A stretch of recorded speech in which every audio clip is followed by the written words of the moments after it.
கோதாவரி ஆற்றங்கரையோரமா சோமநாதபுரம் அப்படிங்கிற ஒரு ஊர் இருந்துச்சு. ஊர் பேருக்கு ஏத்தாப்புல அந்த ஊருக்காரங்க எல்லாரும் சரியான சோம்பேறிங்க. காலையில விடிஞ்சா போதும் எல்லாரும் அவங்கவுங்க வீட்டு வாசல்ல உட்காந்துக்கிட்டு ஏதாவது கதை பேசிக்கிட்டு இருப்பாங்க. இதுதான் அந்த ஊர்க்காரங்களுடைய வழக்கம். இந்த ஊரோட கதை தான் இந்த சோம்பேறி கிராமம். அன்னைக்கு விடிய காலையில இன்னும் சூரியன் எழுந்திருக்க கூட இல்ல. அந்த நேரத்துல அந்த ஊர்ல இருக்கிற ஒரு கிணத்துக்கு மேல உட்காந்துக்கிட்டு 2 பேர் இப்படி பேசிக்கிட்டு இருந்தாங்க. ஒருத்தர் ராமையா, இன்னொருத்தர் பீமையா. 2 பேர்கிட்டயும் காலி குடம் இருந்துச்சு. 1 மணி நேரமா 2 பேரும் சும்மாதான் உட்காந்துக்கிட்டு இருந்தாங்க. அவங்க 2 பேர்ல ஒருத்தங்க கூட கிணத்துல இருந்து தண்ணியே இறக்கவே இல்ல. டே ராமையா, இன்னும் எவ்வளோ நேரத்துக்கு இப்படியே உக்காந்துக்கிட்டு இருக்கிறது? காலையிலேயே என்னடா கஷ்டம் இது? அதை கேட்டு ராமையா, டேய், இப்போ என்னாச்சுன்னு இப்படி கத்திக்கிட்டு இருக்க? இந்த கிணத்துல இருந்து கொஞ்சம் தண்ணியை இறைச்சி என் குடத்துல ஊற்றலாம் இல்லை? நான் பாட்டுக்குன்னு எடுத்துக்கிட்டு போக போகிறேன். ஓஹோ, வந்துட்டான் பெருசா சொல்கிறதுக்கு. டேய், நான் தண்ணி கொண்டு வர வந்து 1 மணி நேரம் ஆச்சு. ஆனால் நீ வந்து 1/2 மணி நேரம் தான் ஆகுது. முதல்ல வந்த நான் தண்ணியை இறைச்சி உனக்கு கொடுக்கணுமா, இல்லை 2வதா வந்த நீ தண்ணியை இறைச்சி எனக்கு கொடுக்கணுமா? எது நியாயம்? நாம் எதுக்குடா நியாயத்தை பற்றி பேசிக்கிட்டு? நம்ம ஒரு நியாயத்தை பற்றி பேசுவோமா? நாம் பெரியவங்கள மதிக்கிறவங்க. உன்னை விட 2 வயசுக்கு மூத்தவனா. அப்படின்னா நீ தானே தண்ணியை இறைச்சி எனக்கு கொடுக்கணும். பீமையா சிரிச்சுக்கிட்டே, 2 வயசு மூத்தவனா இருந்தா என்னவா? உன்னை கொஞ்சம் நீயே பாரு. பலமா காத்தடிச்சா அந்த காத்துல நீ பறந்து போயிடுவ. ஆனா என்ன பாரு, பார்க்க எவ்வளோ பலசாலியா இருக்கேன். அப்படி பார்த்தா பலசாலி தானே எல்லா இடத்துலையும் ஜெயிப்பான். டேய், போதண்டா பெருமை பேசினது. இங்க முக்கியம் பலம் இல்லை, அறிவு. வேலையை எப்படி சுலபமாக செய்யறதுன்னு யோசிக்கணும். எப்படியோ நாம 2 பேரும் இப்படியே பேசிக்கிட்டு இங்கேயே உக்காந்துக்கிட்டு இருந்தோன்னா 3வதா ஒருத்தன் வருவான். அவனே நமக்கு தண்ணி இறைச்சி கொடுப்பான். அப்புறம் எடுத்துக்கிட்டு போய்கிட்டே இருக்கலாம். யோசனைலாம் நல்லா தான் இருக்கு. ஆனால் வர்றவன் நம்மளை விட பெரிய சோம்பேறியா இருந்தா, அவனும் நம்ம பக்கத்தில் உட்காந்து இப்படி கதை பேசிக்கிட்டு இருந்தானா அப்புறம் நம்ம நிலைமை என்னடா? அவனும் கூட உக்காந்துட்டானா 4வது ஆளுக்காக காத்துக்கிட்டு இருப்போம். ஆள் சேர சேர பலம் தானே, எவனாவது கண்டிப்பாக சிக்குவான். எதுக்குடா அவசரம்? வீட்டில் தான் பொம்பளைங்க இருப்பாங்கல்ல, அவங்க அதெல்லாம் பார்த்துப்பாங்க. நாம் கொஞ்சம் நாட்டு நடப்பை பற்றி பேசலாம். சரிடா, நீ சொல்கிறதையே செய்யறேன். நேற்று ராத்திரி எங்கள் வீட்டில் இருந்த பூனை 2 குட்டி போட்டுச்சு. அந்த குட்டிங்களுக்கு என்ன பேர் வைக்கலான்னு தான் யோசிக்கிறேன். பூனை குட்டிங்களுக்கு பேரா? இதெல்லாம் ஒரு வேலையாடா? இந்த வேலையை செய்யறதுக்கு கூட உனக்கு சோம்பேறித்தனமா இருக்கா? சரி சொல்லு. சரி, ஒன்றுத்துக்கு சோம்பேறினோ இன்னொன்னுக்கு சோமாரினோ பேர் வை. நம்ம ஊரோட பேரை காப்பாத்தோம். இங்க பாரு ராமையா, என் பூனை குட்டிங்களை கிண்டல் பண்ண அவ்வளவுதான். நல்ல பேரா தேடுறதுக்கு கொஞ்சம் நேரமாகும். பேசாம நம்ம பேரைய வச்சிடலாமே. ராம, பீம, இந்த பேர் எப்படி இருக்கு நீயே சொல்லு. நம்ம பேர் எதுக்குடா அதுங்களுக்கு? நம்ம பேரை வச்சு நம்மள மாதிரி ஆயிடுச்சுங்கன்னா வேண்டாம். அப்பதான் ஊரோட விவசாயியான சோமையா தாத்தா அந்த பக்கமா வந்தாரு. அவங்க 2 பேரும் பார்த்து நின்னாரு. என்ன ராமையா, பீமையா, 2 பேரும் காலையிலேயே இங்க என்ன பண்றீங்க? குடம் காலியா இருக்கு. 2 பேரும் உக்காந்து பேசிக்கிட்டு இருக்கீங்க. உங்க சோம்பேறித்தனத்துக்கு அளவில்லையா? ஓ, சோமையா தாத்தாவா? வாங்க வாங்க. நாங்க ஏதோ ஊர் பிரச்சனைகளை பத்தி பேசிக்கிட்டு இருந்தோம். நீங்களும் வந்து கலந்துக்கோங்க. இந்த பீமையாவுக்கு தான் அறிவில்லை. அவன் பூனை குட்டிங்களுக்கு பேர் வைக்க சொன்னா ஏதேதோ பேரை சொல்லிக்கிட்டு இருக்கான். என்னோட வயலுக்கு காட்டு பண்ணி வந்திருக்கு. அதனால விளைச்சல் எல்லாம் வீணா போச்சு. இதை சொல்ல தலைவரை பார்க்க போய்கிட்டு இருக்கேன். நீங்களே பூனை குட்டிங்களுக்கு பேர் வைங்க. எது காட்டு பண்ணியா?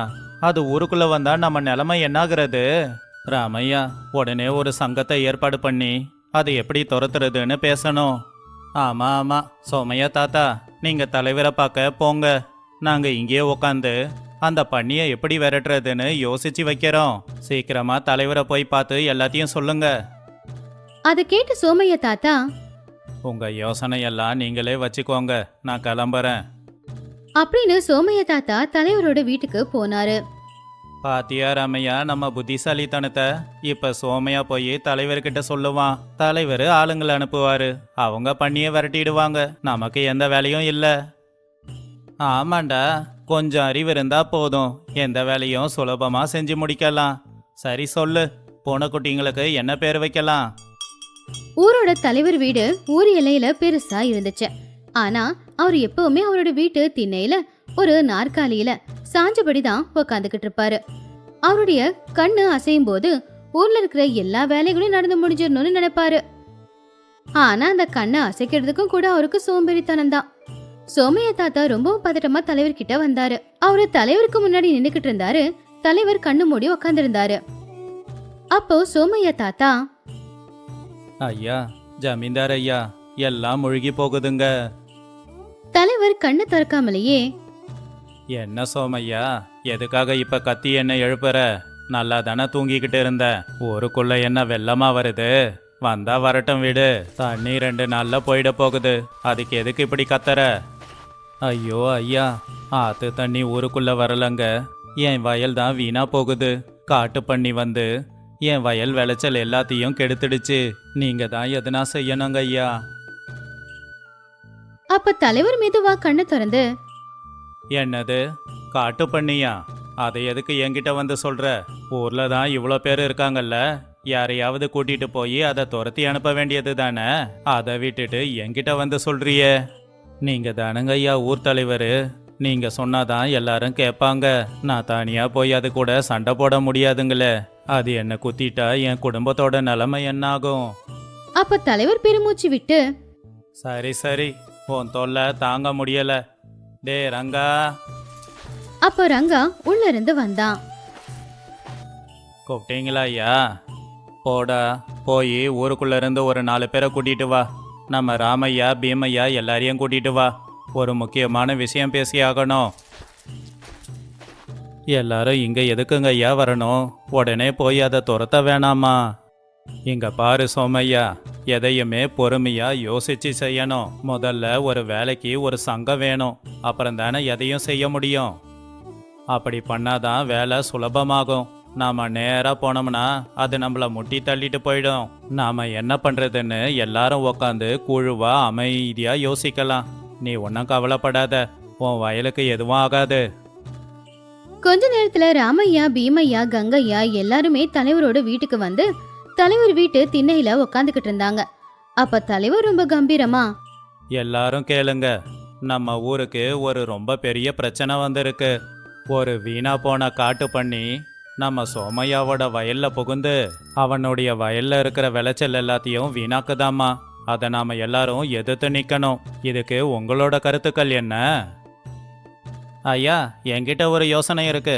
நம்ம ஊர்க்காரங்க எல்லாரும் பறையடிச்சுக்கிட்டே சத்தம் போட்டுக்கிட்டே போனோம்னா அந்த காட்டு பண்ணி தானாவே ஓடி போயிடும்.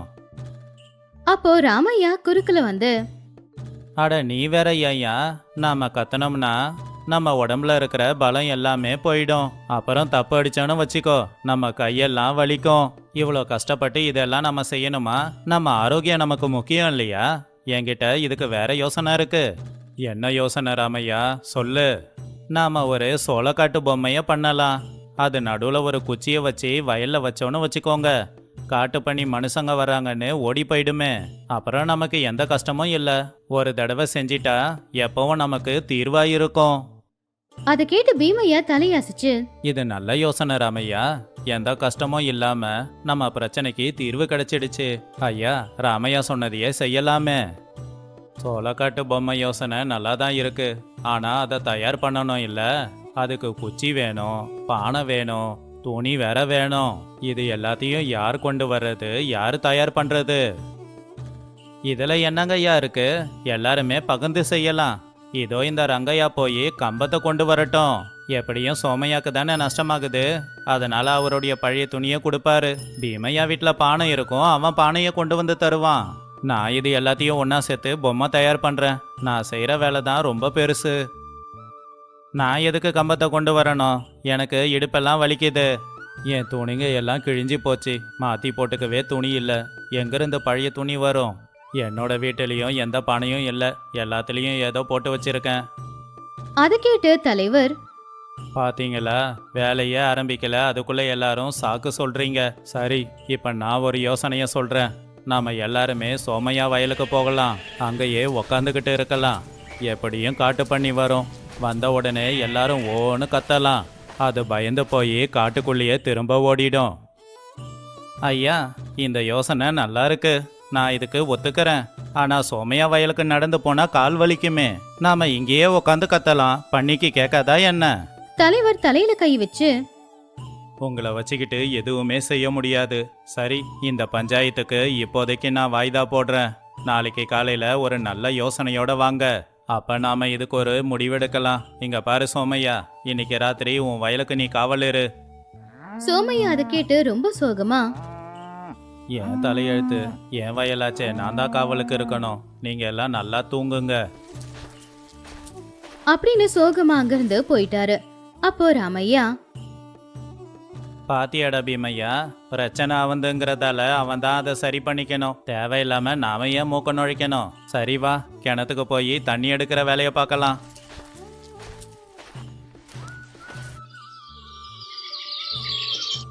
அடுத்த நாள் காலையில மறுபடியும் அவங்க எல்லாருமே ஊரோட தலைவர் வீட்டுக்கு வந்தாங்க.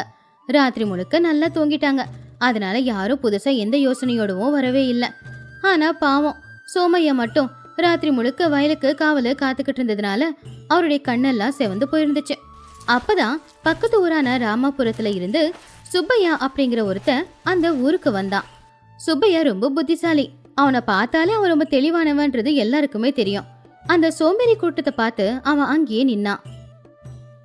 என்னங்க ஐயா, எல்லாரும் இங்க உட்காந்துக்கிட்டு இருக்கீங்க, எதனா விசேஷமா? அப்ப தலைவர் கம்பீரமா, முதல்ல நீ யாருப்பா? எங்க ஊருக்கார மாதிரி இல்லையே. நாங்க ஒரு முக்கியமான விஷயத்த பத்தி பேசுறோம். தேவையில்லாம எங்க ஊர் விஷயத்துல தலையிடாத. சுப்பையா சிரிச்சுக்கிட்டே, அது என்னங்க அவ்வளோ பெரிய பிரச்சனை? உங்களெல்லாம் பார்க்கும்போது ஏதோ நாட்டுக்கு தேவையான முக்கியமானதை பத்தி பேசுற மாதிரி இருக்கு. நாட்டுக்கு தேவையான வேலை இல்ல, எங்க ஊருக்கு தேவையான வேலை. எங்க ஊர் வயல்ல ஒரு காட்டு பண்ணி புகுந்திருக்கு. விளைச்சல் எல்லாத்தையும் வீணாக்கிக்கிட்டு இருக்கு. அதை துரத்துறதுக்கு என்ன பண்றதுன்னு யோசிச்சுக்கிட்டு இருக்கோம். காட்டு பண்ணியா? அதுக்கு எதுக்குங்க இவ்வளோ பெரிய கூட்டம்? 4 பேர் 4 குச்சி எடுத்துட்டு போய் துரத்தனா ஓடி போயிட போகுது. அதுக்கு எதுக்குங்க இப்படி பஞ்சாயத்தெல்லாம்? பாத்தியாடா ராமையா, இவன் புத்திசாலி இல்ல, உடம்பு பலத்தை நம்பி வாழ்றவன் போல. இங்க பாருப்பா தம்பி, உன்ன மாதிரி உடம்பு பலத்தை நம்பி வாழ்றவங்க இல்ல நாங்க. அறிவோட வாழ்ந்து உடம்பு பலத்தை மிச்சம் பிடிக்கிறவங்க. அதை கேட்டு சுப்பையா ஆச்சரியமா, பலத்தை மிச்சம் பிடிக்கிறீங்களா? அது எப்படி? இங்க பாருப்பா, இப்ப வேலை செஞ்சோம்னா பசி எடுக்கும். பசிச்சா போய் சாப்பிடணும். அப்புறம் அந்த சாப்பாட்டுக்காக உழைக்கணும். அப்புறம் மறுபடியும் பசி எடுக்கும். அதுவே நம்ம வேலை செய்யாம அமைதியா இருந்தோம்னா நமக்கு பசி எடுக்காது. சாப்பிடவும் வேண்டாம், சாப்பாட்டுக்காக உழைக்கவும் வேண்டாம். எவ்வளவு நிம்மதியான வாழ்க்கை! இதத்தான் சோம்பேறி வாழ்க்கைன்னு சொல்லுவாங்க. அதை கேட்டு சுப்பையா சிரிச்சுக்கிட்டே, அட வீணா போனவனுங்களா, நீங்களும் உங்க சோம்பேறி வாழ்க்கையும். இந்நேரம் உங்ககிட்ட பேசுறத விட்டுட்டு போயிருந்தா என் வேலையே முடிஞ்சிருக்கும். நீங்க என்ன வேணும்னாலும் பேசிக்கோங்க. முதல்ல நான் இங்கிருந்து கிளம்புறேன். சுப்பையா அப்படி சொன்னானோ இல்லையோ, அப்ப தூரத்துல இருந்து ஐயோ வந்துருச்சு, பண்ணி வந்துருச்சு அப்படின்னு எல்லாரும் கத்த ஆரம்பிச்சிட்டாங்க. எல்லாரும் ரொம்பவும் பதட்டமாயிட்டாங்க. அப்ப சோமையாவோட வயல்ல இருந்த அந்த காட்டு பண்ணி வழி மாறி ஊருக்குள்ள வந்துருச்சு. அது ஆட்களை பார்த்து பயந்து ஊருக்குள்ள தப்பிக்கிறதுக்காக அங்க எங்கன்னு ஓடிக்கிட்டு இருந்துச்சு. அப்போ தலைவர் அவருடைய நாற்காலியில இருந்து கீழே விழுந்து, ஐயோ கடவுளே, டே ராமையா, உன் யோசனை என்னடா ஆச்சு? அங்க பாருடா, அது என்ன பார்த்து தாண்டா வருது. ராமையா ஒரு தூணுக்கு பின்னாடி போய் நின்னுக்கிட்டு, ஐயா, நீங்க பயப்படக்கூடாது. நீங்க தான் ஊரோட தலைவர். அதுக்கு கொஞ்சம் எடுத்து சொல்லுங்க. நீங்க ஊரோட தலைவர் இல்ல, உங்க பேச்சை கேட்டுட்டு போயிடும்.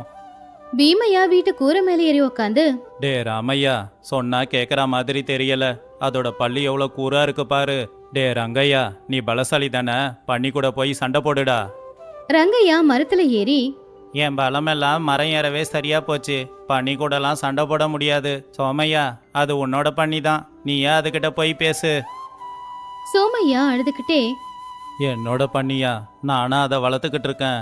எல்லாரும் என்ன பலி கொடுக்கலான்னு முடிவு பண்ணிட்டீங்களா? ஊர்ல எல்லாருமே பயந்து ஓடிக்கிட்டு இருந்தாங்க.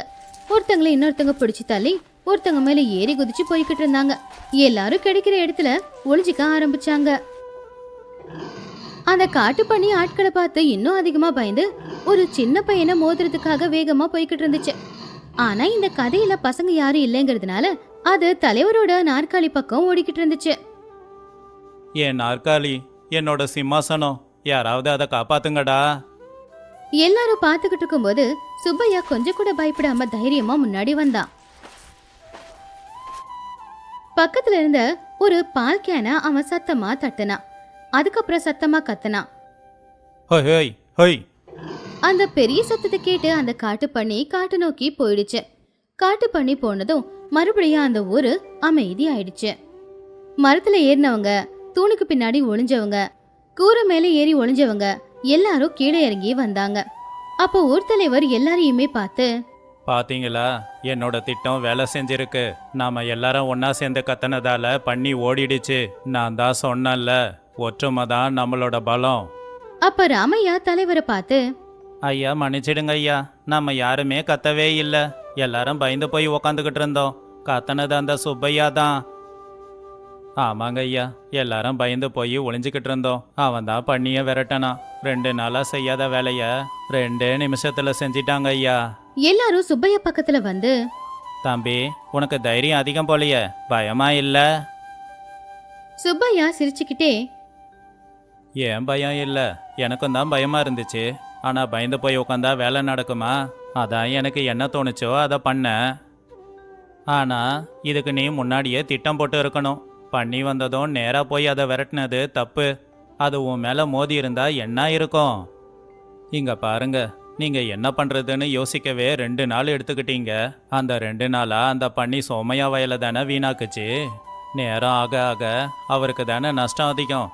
நான் ஒன்றும் அதிகமாக யோசிக்க நேரம் எடுக்கல. நேராக வேலையில் இறங்கிட்டேன். சில நேரத்தில் சில வேலைங்களை யோசிக்காம உடனே செஞ்சிடணும். அதை கேட்டு அந்த ஊரோட தலைவர், நீ சொல்றது உண்மையா இருக்கலாம், ஆனா எங்க ஊருக்குன்னு ஒரு கட்டுப்பாடு இருக்கு. சரி, எங்க ஊருக்கு நீ நல்லது பண்ணிருக்க, உனக்கு என்ன வேணுமோ கேளு. ஐயோ, எனக்கு எதுவும் வேணாங்க. நான் சும்மா இந்த ஊருக்கு வந்தேன். உங்களால எனக்கு ஒன்னதான் கொடுக்க முடியும்.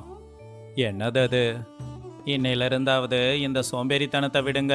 சோம்பேறித்தனத்தால இன்னைக்கு நீங்க சந்தோஷமா இருக்கலாம், ஆனா இது நிரந்தரம் இல்ல. நாம கஷ்டப்பட்டு உழைச்சோம்னா நமக்கு நல்ல பலன் கிடைக்கும். அதை வச்சுக்கிட்டு சந்தோஷமா வாழலாம் அப்படின்னு சொல்லி சுப்பையா அந்த ஊரை தாண்டி மத்த ஊருக்கு போயிட்டான். கிராமத்து ஜனங்க எல்லாருமே அவன் போன வழிய பாத்துக்கிட்டு இருந்தாங்க.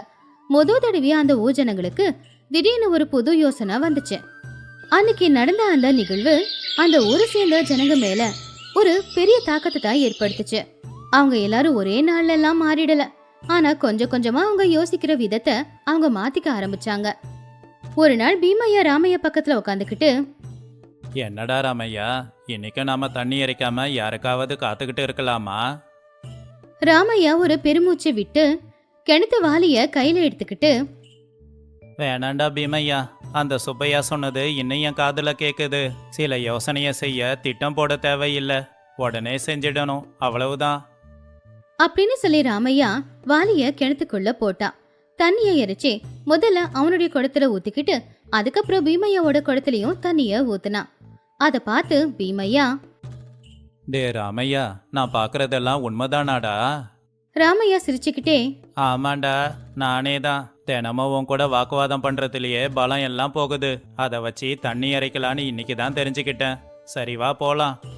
அப்படி 2 பேருமே குடத்தை தலையில வச்சுக்கிட்டு வீட்டுக்கு நடந்து போய்கிட்டு இருந்தாங்க. அப்படி சோமநாதபுரத்துல புதுசா சோம்பேறித்தனம் எல்லாம் போய் சுறுசுறுப்பு வந்துச்சு. இந்த கதையில இருக்கிற நீதி என்னன்னா, எந்த வேலை செய்யறதுக்கும் திட்டம் போட்டு யோசிச்சு செய்யறதை விட்டுட்டு சில நேரத்துல உடனே அந்த வேலையை செஞ்சிடலாம். சோம்பேறித்தனம் நிரந்தரமான சுகத்தை கொடுக்காது. அப்போதைக்கு அது சுகமா தான் இருக்கும், ஆனா போக போக அது கஷ்டமா மாறிடும். அது ராமாபுரம் அப்படிங்கிற ஒரு அழகான கிராமம். சாயந்தரம் நேரத்துல அந்த ஒரு ஆத்தங்கரையோரமா இருக்கிற ஒரு மரத்துக்கு கீழே வயசானவங்க எல்லாருமே உக்காந்துக்கிட்டு பேசிக்கிட்டு இருந்தாங்க. அந்த நேரத்துலதான் ராமையாவும் வேணுவும் மெதுவா அந்த பக்கமா நடந்து வந்தாங்க. டே ராமோ, வரது ராமையா தானே? என்னடா அப்படி கேட்குற? ராமையா தான். இத்தனை நாளா அதிக நேரம் குடிசையிலேயே இருக்கிறதால நம்ம பார்வையிலேயே படல, அதான் அடையாளம் கண்டுபிடிக்க முடியல. என்னடா நீ இத ராமையா கேட்டா எவ்வளோ கவலைப்படுவாரு சொல்லு. அப்பதான் அந்த பக்கமா அந்த ராமையா சிரிச்சுக்கிட்டே, சில நேரங்கள்ல எனக்கும் அப்படிதான் தோணும். என்ன பண்றது, இது தனிமையான வாழ்க்கையாச்சே. என் வாழ்க்கையில எந்த மாற்றமும் வராதுன்னு சொல்லி நான் கவலைப்பட்டு உக்காந்துக்கிட்டு இருக்கும்போது தான் என்னோட பாலிய சிநேகிதன் இதோ இந்த வேணு வந்தான். எனக்கு தைரியம் கொடுத்தான். அப்படியே ஊரை சுத்தி பார்க்கலான்னு கூப்பிட்டான். அதான் நான் அவன் கூட வெளியில வந்திருக்கேன். ஒரு மனுஷன் யாரும் இல்லாம எப்ப தனிமையில இருக்கானோ அப்ப அவனுக்கு மூளை வேலை செய்யாது. அப்ப அவன் சிந்தனையில வெறும் கெட்ட எண்ணங்கள் மட்டும்தான் வரும். அப்படி ஒரு நிலைமை ராமையாவுக்கு வரக்கூடாதுன்னு தான் சும்மா வெளியில அப்படி சுத்திட்டு வரலான்னு கூட்டிட்டு வந்தேன். என் நண்பனை பார்த்ததுக்கு அப்புறம்தான் எனக்கு என்னோட சின்ன வயசு ஞாபகம் எல்லாம் வந்துச்சு. அதை கேட்டு எல்லாருமே சிரிச்சாங்க. அதுக்கப்புறமா ஒன்னா சேர்ந்து பேச ஆரம்பிச்சாங்க. சரி, எப்படியோ வந்துட்டீங்கல்ல, வந்து உக்காருங்க, கொஞ்ச நேரம் பேசலாம். நம்ம காலத்துல நட்புக்கு எவ்வளவு மரியாதை இருந்துச்சு இல்லையா? 5 பைசா கிடைச்சா போதும், 5 பேர் உக்காந்து விருந்து சாப்பாடு சாப்பிடுவோம். ஆனா இப்போ எல்லாரும் எவ்வளவு பணம் இருந்தாலும் தனியா தான் சாப்பிடுறாங்க. எல்லாம் சுயநலமாயிட்டாங்க. அதுவும் உண்மைதான். நானும் 40 வருஷத்துக்கு முன்னாடி நல்ல நட்போட தான் பழகிக்கிட்டு இருந்தேன். ஆனா காலம் போக போக காலத்திலையும் மாற்றம் வந்துச்சு, மனுஷங்களோட மனசுக்குள்ளேயும் மாற்றம் வந்துச்சு. யாருக்குள்ளேயும் அன்பு பாசம் எல்லாம் கிடையாது, எல்லாமே வெறுமையாகி போயிடுச்சு. இங்க பாரு ராமையா, காலத்துல எவ்வளவு மாற்றம் வந்தாலும் மனுஷங்க ஒருத்தருக்கு ஒருத்தர் துணையா இருப்பாங்க. யாரும் இல்லைன்னு கவலைப்படாத. சில வருஷங்களுக்கு முன்னாடி என்னோட வாழ்க்கை நல்லா தான் இருந்துச்சு. நிறைய பணம் சம்பாதிச்சேன், நிறைய சொத்து பத்துக்களும் வாங்கினேன். அப்ப எனக்கு ஒரே ஒரு ஆசை மட்டும்தான் இருந்துச்சு, என் பிள்ளைங்க நல்லா படிக்கணும், வாழ்க்கையில பெரிய ஆளாகணும்னு. ஆனா கடவுள் என் தலையில என்ன தலையெழுத்த எழுதினானோ என்னமோ, ஒரு விபத்துல என் பொண்டாட்டி பிள்ளைங்க எல்லாரும் இறந்துட்டாங்க. சில நேரங்கள்ல எனக்கு தோணும், அந்த விபத்துல நானும் கூடவே போயிருந்தா நல்லா இருந்திருக்கோன்னு. அப்படி சொல்லாத ராமையா, ஒவ்வொரு மனுஷங்களோட வாழ்க்கைக்கும் ஒரு அர்த்தம் இருக்கும். அதை தெரிஞ்சுக்க நாம பொறுமையா இருக்கணும். நாளைக்கு என்ன நடக்குமோ என்னமோ. இதுல நடந்து முடிஞ்சதை பத்தி யோசிச்சுக்கிட்டு இருந்தா கவலையை தவிர எதுவும் மிஞ்சாது. நம்ம கிட்ட இப்ப இருக்கிறது எல்லாமே நம்ம வாழ்ற நேரம்தான். போற போக்குல நாம வாழ்ந்துகிட்டு போய்கிட்டே இருக்கணும். இப்படி இருக்கும்போது ஒரு நாள் சாயந்தர நேரம் ஆகாயத்துல வண்ணமயமான மேகங்கள். ராமையா அவர் வீட்டு வாசல்ல நின்னுக்கிட்டு இருக்கும்போது அந்த பக்கமா வந்த தேவி, ராமையா இந்த வேப்பல உனக்காக தான் எடுத்துட்டு வந்தேன். இப்ப இது எனக்கு எதுக்குமா? நான் எதையாவது சாப்பிட்டு என் பசிய தீர்த்துப்பேன். உன் வயசுக்கு இது சாப்பிட்டா ரொம்ப நல்லது, எந்த வியாதியும் வராது. இத சாப்பிட பழகிக்கோ. அத கேட்டு ராமையா சிரிச்சுக்கிட்டே, ஆனா இப்ப இதெல்லாம் எனக்கு எதுக்குமா? பரவாயில்ல, நீ எனக்காக யோசிச்சு இதெல்லாம் கொண்டு வர, எனக்கு இதுவே பெரிய சந்தோஷம். நீ மட்டும் இல்ல அப்படின்னா எனக்கு பேச்சு துணைக்கு கூட ஆள் இருந்திருக்காது. நீ தினமும் வந்து என்கிட்ட 2 வார்த்தை பேசுறதால எனக்கும் யாரோ இருக்காங்கங்கிற எண்ணம் வருது. இங்க பாரு ராமையா தாத்தா, உன்ன மாதிரி நானும் அனாதைதான். எனக்குன்னு பெத்தவங்க யாரும் இல்ல. அப்பதான் ஒரு தம்பதிங்க வந்து என்ன தத்து எடுத்துக்கிட்டாங்க. அதுக்கப்புறம் அவங்க கூட சந்தோஷமா வாழ்ந்தேன். வயசுக்கு வந்ததுக்கு அப்புறமா என்ன கல்யாணம் பண்ணி வச்சுட்டாங்க. யார் வாழ்க்கை எப்படி இருக்குன்னு சொல்ல முடியாது. அவங்க எடுத்த முடிவால என் வாழ்க்கை அன்னைக்கே மாறிடுச்சு. எப்பவுமே நாம எடுக்கிற ஒரு முடிவு யாருக்காவது பயன்படுற மாதிரி இருக்கணும். சின்ன பொண்ணா இருந்தாலும் சரியா சொன்னம்மா. அதுவும் சரியான நேரத்துல சொல்லியிருக்க. நானும் இந்த தனிமைங்கிற செவர இடிக்கலான்னு தான் நினைக்கிறேன். ஒரு 2 நாளுக்கு அப்புறமா அந்த ஊர்ல பெரிய திருவிழா. ஊஜனங்க எல்லாருமே சந்தோஷமா இருந்தாங்க. வேணு ராமையாவை திருவிழாவுக்கு கூட்டிட்டு போனாரு. ராமையா, இன்னைக்கு திருவிழாவுக்கு வந்திருக்கோம்ல, உனக்கு எப்படி தோணுது? எனக்கு என்னோட சின்ன வயசு ஞாபகம் எல்லாமே வந்துகிட்டு இருக்குடா. எங்க அம்மா என் கையில 10 பைசாவை வச்சுட்டு திருவிழாக்கு போயிட்டு வான்னு சொல்லுவாங்க. அந்த 10 பைசாவை வச்சுக்கிட்டு நான் மொத்த திருவிழாவையும் சுத்தி பார்ப்பேன். ஆனா எதையுமே வாங்க மாட்டேன். வீட்டுக்கு போனதும் அம்மா கேட்பாங்க, எதையும் வாங்கிக்கலையான்னு. இந்த 10 பைசா கூட இன்னொரு 10 பைசாவை சேர்த்தா ஒரு நல்ல பொம்மை கிடைக்கும்மா. எப்படியும் அடுத்த திருவிழாவுக்கு நீ 10 பைசா தருவல்ல, அப்ப வாங்கிக்கிறேன்னு சொல்லுவேன். நான் என்னோட அம்மா கிட்ட அப்படி சொன்ன உடனே எங்க அம்மா கண்ணில் இருந்து கண்ணீர் வந்துச்சு. நானும் அப்படிதான்டா. ஆனா அம்மா 10 பைசா கொடுத்தா சும்மா இருக்க மாட்டேன். அடம் பிடிச்சி இன்னொரு 2 பைசாவும் சேர்த்து வாங்கிக்கிட்டு தான் வருவேன். அப்பதான் திருவிழாவுக்கு வந்திருந்த சின்ன பசங்க எல்லாரும் ராமையாவை பார்த்து வேகமா ஓடி வந்தாங்க. ராமையா தாத்தா, எங்களுக்கு கதை சொல்ல. ராமையா சிரிச்சுக்கிட்டே, கதையா? கதையெல்லாம் சொல்லி ரொம்ப வருஷம் ஆயிடுச்சுப்பா. ஞாபகம் இருக்கோ இல்லையோ? தெரிஞ்ச கதைய சொல்றேன் கேளுங்க. அப்படி ராமையா பசங்களுக்கு பஞ்சதந்திர கதையிலிருந்து ஒரு பாகத்தை சொல்ல ஆரம்பிச்சாரு. பசங்க கவனமா கேட்டுக்கிட்டு இருந்தாங்க. பெரியவங்க எல்லாம் சிரிச்சுக்கிட்டு இருந்தாங்க. மொத்தத்துல இதுதான் நடக்கணும்னு நான் ஆசைப்பட்டேன். அப்படியே நடந்துருச்சு. ராமையா எல்லாரு கூடவும் சேர்ந்து சுத்தும் போது அவருடைய தனிமை போயிடும்னு எனக்கு தெரியும். பாவம், இந்த மனுஷன் ரொம்ப நல்லவரு. ஊர்ல இத்தனை பேர் இருந்தாலும் அவர் தனிமையா தான் இருந்தாரு. இப்ப எப்படியோ ஊருக்குள்ள சுத்த ஆரம்பிச்சிட்டாருல. இனி காலம் போக போக ராமையா தாத்தா நிச்சயமா மாறிடுவாரு. தாத்தா, நீங்க சொன்ன கதை நல்லா இருக்கு. நாங்களும் உங்களை மாதிரி வளர்ந்ததுக்கு அப்புறமா குழந்தைங்களுக்கு கதை சொல்றோம். ஆமா தாத்தா, நீங்களும் உங்க குழந்தைங்களுக்கு இப்படிதான் கதை சொல்லிக்கிட்டு இருந்தீங்களா? நீங்களும் எனக்கு குழந்தைங்க மாதிரி தானே. உங்களுக்கு எப்பெல்லாம் கதை கேட்கணும்னு தோணுதோ வீட்டுக்கு வாங்க. வீட்டுக்கு வந்ததும் நான் உக்காந்து எல்லா கதையும் உங்களுக்கு பொறுமையா சொல்றேன். பசங்களும் சத்தமா சரின்னு சொன்னாங்க. ராத்திரி நேரம் ஆனதுக்கு அப்புறமா ராமையா வீட்டுக்கு வந்துட்டாரு. ஜன்னல் கிட்ட உக்காந்துக்கிட்டு ஆகாயத்தை பார்த்துக்கிட்டு ரொம்ப நாளுக்கு அப்புறமா இன்னைக்கு அவரு சந்தோஷமா இருந்ததை நினைச்சு அவரு சந்தோஷப்பட்டாரு. இத்தனை நாளா தனிமையான வாழ்க்கைனா நிரந்தரமான கஷ்டம் வலின்னு நினச்சிக்கிட்டு இருந்தேன். ஆனா இன்னைக்கு தான் தெரியுது, இந்த தனிமை அப்படிங்கிறது என்னை சுத்தி நானே போட்டுக்கிட்ட வேலி அப்படின்னு. அந்த வேலியை தூக்கி எறிஞ்சிட்டு வெளியில போய் 4 பேருக்கிட்ட பழகுனா தனிமைங்கிறதே இருக்காது. கொஞ்சம் நாளுக்கு அப்புறமா வேணு அவருடைய ஊருக்கு போக வேண்டிய நேரம் வந்துச்சு. ராமையா, கவலைப்படுறியாடா? ஆனா எனக்கு மட்டும் ரொம்ப கவலையா இருக்குடா. நான் போயிட்டேன்னா மறுபடியும் நீ தனிமையில வாடுவியோன்னு. ஆனா நீ அப்படி இருக்கக்கூடாதுடா. இங்க பாரு, இந்த ஊர்ல இருக்கிற எல்லாருமே உனக்கு சொந்த பந்தம்தான். நீ எல்லார் கூடவும் பழகணும். மறுபடியும் அந்த தனிமையான வாழ்க்கைக்குள்ள போகக்கூடாது. டேய், இப்ப நான் கவலைப்பட்டுக்கிட்டு இருக்கேன்னு உன்கிட்ட யாருடா சொன்னாங்க? என் வாழ்க்கை முழுசா மாறிடுச்சு. இப்ப நான் புது உலகத்துல வாழ்ந்துகிட்டு இருக்கேன். என் வாழ்க்கைய மாத்தினதே நீ தானடா. எல்லாரும் நமக்கானவங்க அப்படிங்கிறத இப்பதான் நான் தெரிஞ்சுக்கிட்டேன். நான் தனியா இருந்துக்கிட்டு எனக்குன்னு யாரும் இல்லைன்னு வருத்தப்பட்டனே, அதுதான் நான் பண்ண தப்பு. முதல்ல நாம ஒருத்தவங்களுக்கு பாசத்தை கொடுக்கணும். அதுக்கப்புறமா தான் அவங்க கிட்ட இருந்து பாசம் கிடைக்கணும்னு நினைக்கணும். உண்மைதான் ராமையா, நீ இப்படி பேசுறத பார்த்தா சந்தோஷமா இருக்கு. நீ எப்பவும் இப்படியே இருக்கணும். எனக்கு ஒன்று தோணுதுடா. பசங்க கூட இருக்கும்போது நேரம் போறதே தெரிய மாட்டேங்குது.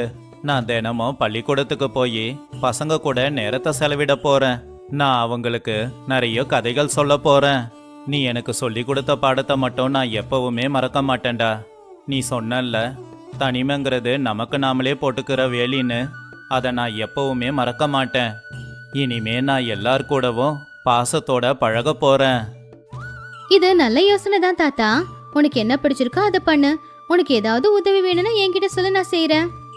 அப்படி அன்னையில இருந்து ராமையா அவருடைய வாழ்க்கையில இருக்கிற தனிமையை போக்கி ஊரை சேர்ந்த எல்லாருமே நமக்கானவங்க தான் அப்படின்னு சொல்லி எல்லாரு கூடவும் பேசி பழகி அப்படியே அவரு சம்பாதிச்ச பணத்துல இருந்து கொஞ்சம் பணத்தை ஊரோட நல்லதுக்கும் கொடுத்தாரு. இந்த கதையில இருக்கிற நீதி என்னன்னா, எல்லாரும் நம்ம மேல பாசத்தை காட்டணும், எல்லாரும் நம்மள நல்லபடியா பாத்துக்கணும் அப்படின்னு நினைக்கிறதுக்கு முன்னாடி நாம அவங்க மேல பாசத்தை காட்டணுமா இல்ல நாம அவங்கள நல்லபடியா பாத்துக்கிட்டோமா அப்படின்னு நினைச்சு பாருங்க. முடிஞ்ச வரைக்கும் நாம இன்னொருத்தவங்க கிட்ட இருந்து ஒன்னு எதிர்பார்க்கும் போது அவங்களுக்கு நாம அதை கொடுத்துருக்கணும். அப்பதான் அவங்களும் அதை நமக்கு கொடுப்பாங்க. நம்ம தனியாயிட்டோன்னு வருத்தப்படுறதை விட்டுட்டு சுத்தி இருக்கிறவங்க எல்லாரும் நம்ம ஆளுங்க தான் நினைச்சோம்னா நம்ம வாழ்க்கையில எப்பவுமே தனிமைங்கிறது இருக்காது.